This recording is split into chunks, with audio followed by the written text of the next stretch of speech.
to an end as the examiner impressively blocks every single one of his attacks with a rock shield. The test ends with Lucas's body crashing to the ground. The examiner offers her thoughts, claiming that he possessed an incredible pool of mana for his talent. Just when you thought Lucas would learn some humility, this brat decided to attack her, refusing to let this be the end of the test. The conjurer is engulfed in flames and unable to respond. This causes the augmenter to swoop in and swipe the attack clean. Lucas is enraged that another examiner intervened with his test. The augmenter outlines his violation of the rules, since he casted a surprise spell after the end of the exam. In his outrage, the boy disrespects the conjurer who blocked his fire beams and interrupted the test. Lucas thinks he's been wronged since the final attack was part of his plan. The augmenter is done with the boy's bullshit and asks Emily to announce the result. She goes back to her review of his exceptional control. His only weakness is a lack of experience, and yet, that's more than enough to earn him a spot in the B-class category. Lucas returns to the stands, frustrated by the outcome. Egghead tries to congratulate the boy for his exceptional result. However, Lucas feels insecure and thinks they're mocking him.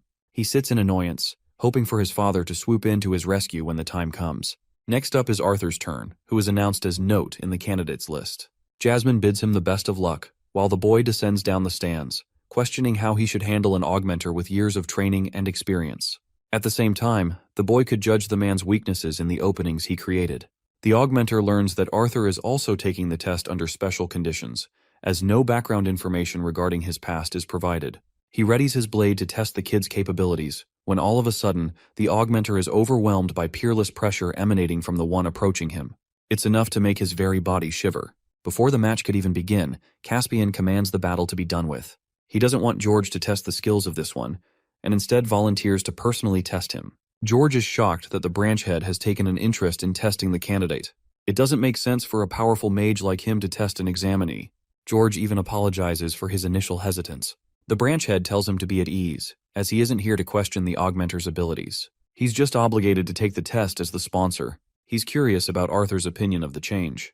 The guildmaster points his blade before the boy. He's one of the most reputable masters in Sapin, as well as a AA class adventurer. This guy possessed no openings and his bloodlust was obvious as day. It was as if Caspian never intended for this to be an ordinary test. In response, Arthur finds himself more excited than ever. The branchmaster hopes that the boy doesn't take this test to a discouraging level. The boy simply nods and receives Caspian's thunderous lunge. His insane speed has already caught Arthur in a twist. The boy deflects the sword and uses the ground to his advantage. Caspian tries to swipe him with the swing of his blade, only for Arthur to roll and duck his attacks.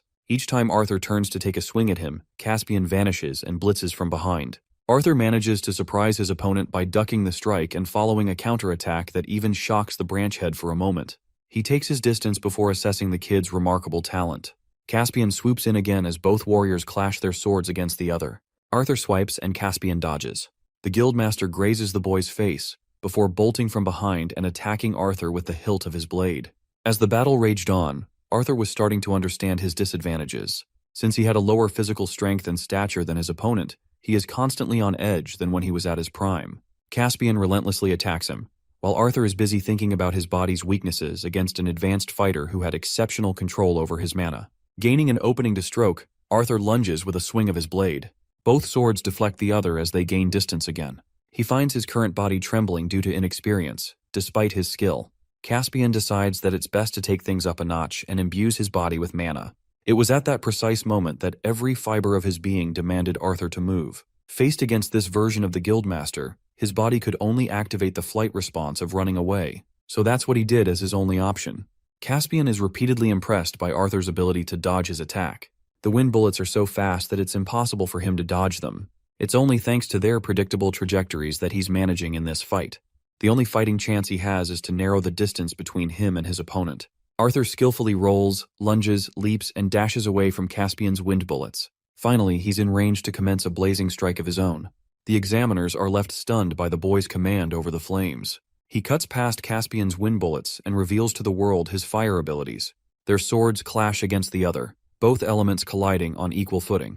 The outcome of this match should have been clear according to Caspian, as he's a AA ranked adventurer with spells that any augmenter would die to achieve. But even in this moment, as he's facing a mere examinee, he finds himself actively worried in the face of defeat. In complete denial, Caspian expresses a furious side to himself and overwhelms the boy with his wind waves. The powerful attack even alarms Jasmine to worry for him. The branch head seems to have lost his sense of reason as he's attacking Arthur without even giving him the chance to land. The boy escapes his wrath and returns to the fight with a descending swing of his blade. He was so close to dealing a finishing blow, but unfortunately couldn't manage to deal it. Caspian's incredible casting speed overwhelms the boy as a wind bullet is aimed right towards his head. It's only thanks to Arthur slipping on his feet that he dodged the lethal attack. Right when he's down, the branch master descends with his blade. Arthur dodges and gains his distance, realizing that he's being pushed into a corner to reveal the extent of his abilities. He's done playing around and decides to go all in. He'd already shown the branch master the use of piston stamp, but this next spell is something of a masterpiece that goes in tandem with the previous attack. Arthur uses piston stamp's explosiveness and gets right up in the man's face, ready to deal the finishing blow against his opponent. It was at this moment that Caspian knew he fucked up. Had it been a normal situation, Arthur would have beat his ass right here. But this snob's temper tantrum and denial of defeat caused him to release gushing wind pressure that could be felt by even the audience in the stands. The masked warrior reclaims his footing and sees his opponent's feet lifted in the air. This man was now engulfed by the winds themselves. Jasmine tries to jump in for his rescue. Arthur doesn't really give a fuck about holding back anymore. He internalizes a thought regarding the external and internal lightning magic. The book suggests that internal lightning is too difficult for typical mages to learn, but this is where he strongly disagrees. Arthur charges his entire body with a flow of lightning magic and thinks that with his inhuman reflexes, he can dodge anything in his path. Preparing to finish this fight with his enhanced state, Arthur suddenly hears a release from his opponent, causing him to become perplexed at what happened. Caspian sheaths his blade, apologizing for going overboard with the testing. Bro avoided the smoke is what happened. The branch master fully understands the boy's interest to remain at a lower rank. After all, he chose to mask his abilities until the very end of the fight. It's the right assessment, as Arthur is looking for that too. Even at the lowest, Caspian places him at the B rank, leaving the rest of the candidates absolutely stumped at the boy's monstrous abilities. Lucas is pissed as hell while Elijah is impressed. The branch master wonders if he's okay with this outcome. The boy responds with a nod, which means it's all good with him. The A-rank Jasmine quickly hurries to check on the boy. George the Augmenter commences the end of the examination and tells everyone to receive their cards at the desk. Arthur sees Caspian heading off, and later, we see the branch master busy in thought in his office. He had seen the peerless determination in the boy's eyes, to the point it makes him nervous. Both examiners want to have an immediate meeting with their leader to see what's going on. Caspian tells them to close the doors shut. Both Emily and George can't comprehend how there were 3 monstrous B-ranked candidates today. Their roaring is stopped by Caspian, who reminds them of what happened 6 months ago in Xyrus City.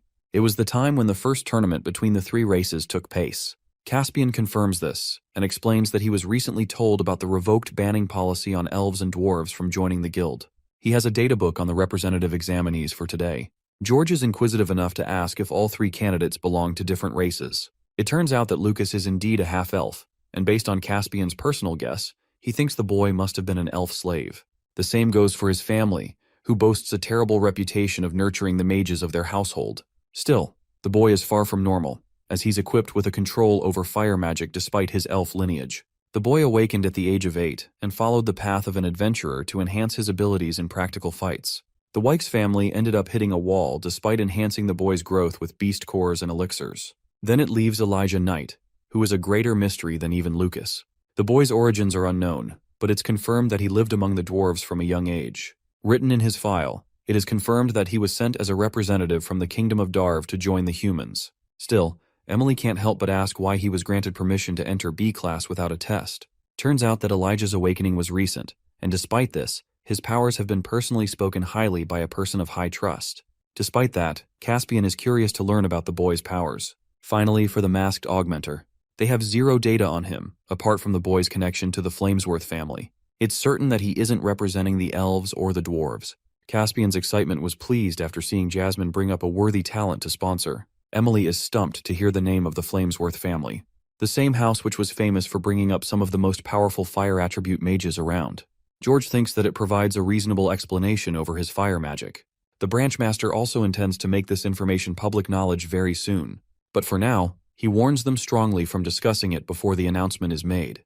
Both examiners take their leave, but Caspian is still busy in thought regarding his fight with the masked augmenter. He knows for a fact that George is wrong in his assessment. It's not the magic, but rather the boy's sword talent that makes him a force to be reckoned with. It was as if the boy felt unease in his own body, but as he grows older, without a doubt he'll be a disaster to deal with.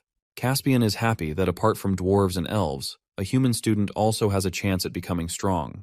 This makes him thrilled to witness the coming era. Over to a different scene, we see an elven girl busy in thought remembering Arthur.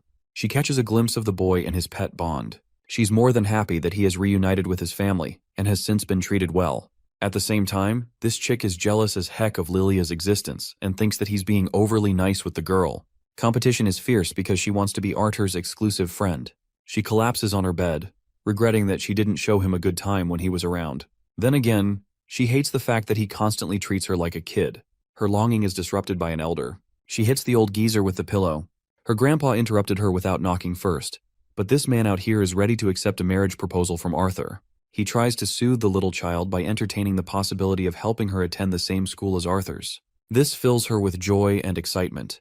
The sheer possibility of sharing the same school is way too much for Tessia to handle. Tessia's mother confirms that her grandfather shares a close connection to the director of the guild, who was already looking for an elemental augmenter skilled in 4 types of magic.